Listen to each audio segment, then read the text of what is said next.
দেখো এখানে সাদা ডাঁটা নিয়েছি। এই সাদা ডাঁটার শাকগুলোকে আমরা কি করি, অনেক সময় ফেলে দিই। আজকে আমি এই সাদা ডাঁটার শাকগুলোকে সব বাটা করব।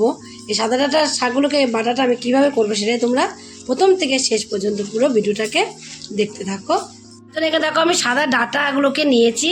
এই সাদা ডাঁটার থেকে এই শাকগুলোকে আমি এইভাবে একটু সবগুলোকে হাত দিয়ে এইভাবে ছিঁড়ে ছিঁড়ে নেবো। সব শাকগুলোকে কিন্তু ছেড়ে নিতে হবে। শাকগুলোকে আমি একটা একটা করে বেছে নিয়েছি, বেছে ধুয়ে নিয়েছি। ধুয়ে দেখো গ্যাসে একটা কড়াই বসিয়ে দিয়েছি। এবার আমি শাকগুলোকে কড়াইতে সব দিয়ে দেবো। শাকগুলো কাটার কোনো দরকার নেই, না কেটেই কিন্তু শাকগুলো বসিয়ে দিয়েছি।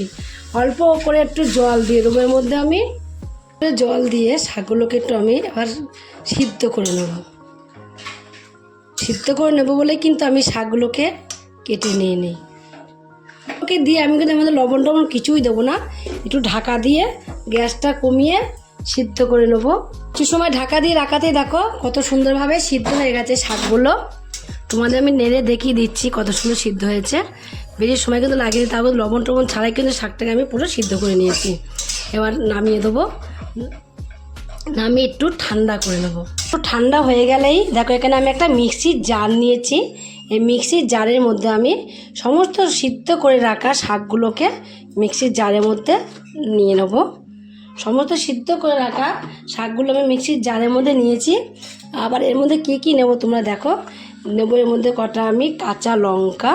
কাঁচা লঙ্কাটা একদম তোমাদের ব্যাপার, পার্সোনাল, তোমরা যে যেরকম ঝাল খাবে কিন্তু তোমরা সেরকম ঝালটা এর মধ্যে দিয়ে দেবে। এখানে নেবো কোয়া রসুন।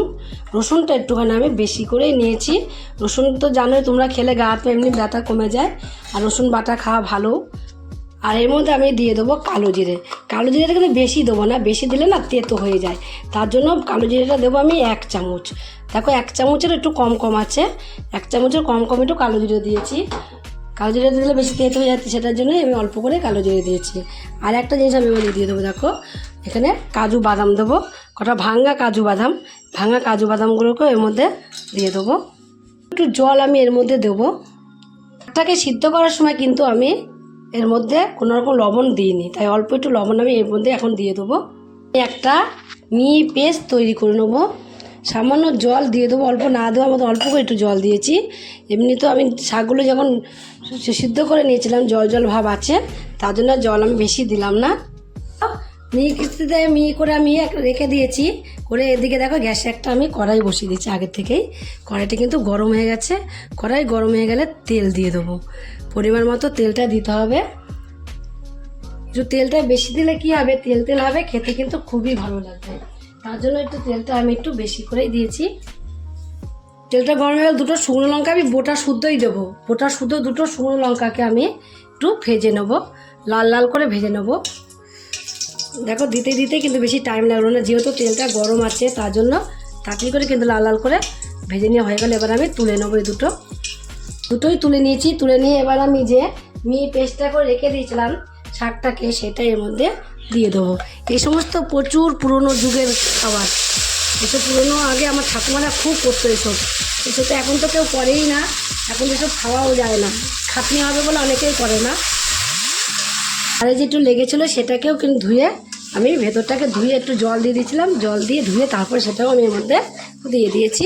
এবার কি কাজ আছে বলো তো? কোনো কাজই এখন নেই, এখন শুধু কন্টিনিউ নাড়তে হবে। এর মধ্যে আমি লবণ কিন্তু দিয়েছি, দেখো 2-3টে দানা মতন একটু চিনি নিয়েছি। 2-3টে দানা মতন চিনি নিয়ে এর মধ্যে দিয়ে দেবো। তাহলে টেস্টটা কিন্তু আরও বেশি ভালো লাগবে, মনেই হবে না চিনি দিয়েছি। বেশি তো দিইনি, অল্প একটুখানি দিয়েছি টেস্টটা আসার জন্যে, একদমই অল্প করেই দিয়েছি।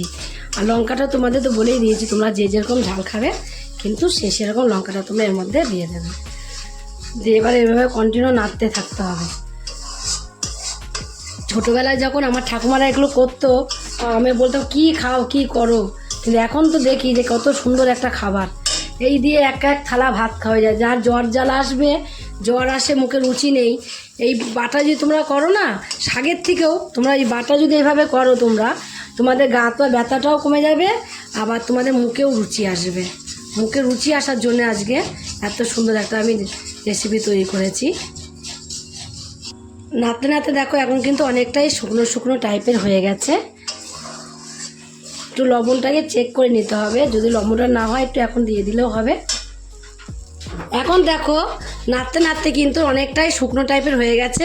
এইটুকু শুকনো কিন্তু নামাবো, এইটুকু শুকনো দিয়ে কিন্তু তোমরা যদি ভাতটা মেখে খাও দেখবে একটু শুকনো না নামালে তোমার ভালো লাগবে না, একদম শক্ত টাইপের হয়ে যাবে। আর এটাই দেখবা যখন ঠান্ডা হবে না তখন কিন্তু এত শুকনো, এত একটু এরকম ভিজা ভিজা ভাব থাকবে না, একদমই শক্ত শক্ত হয়ে যাবে। শক্ত বলছি কেন, শক্ত হয়ে যাবে একদমই।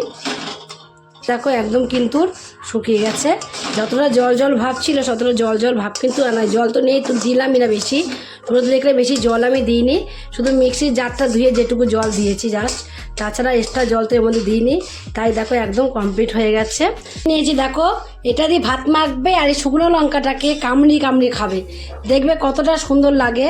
যদি সুন্দর না লাগে তখন তোমরা আমার কমেন্টে জানাবে যে ডাঁটার শাকটা একদম ভালো লাগেনি। তোমরা একদিন শুধু বাড়িতে তৈরি করে খেয়ে দেখো, যদি ভালো লাগে রেসিপিটা।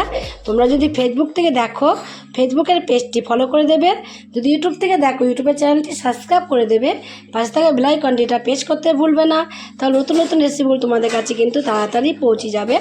আমার চ্যানেল কিন্তু বন্ধুই থাকো, সাবস্ক্রাইব করেনি প্লিজ সাবস্ক্রাইবটা করে দেবে, সবার আগে তোমাদের কাছে নোটিফিকেশন ঢুকে যাবে। ছোট্ট করে লাইক করো, কমেন্ট করো, অনেক অনেক শেয়ার করো। নমস্কার বন্ধুরা, দেখা হবে আবার পরের রেসিপিতে।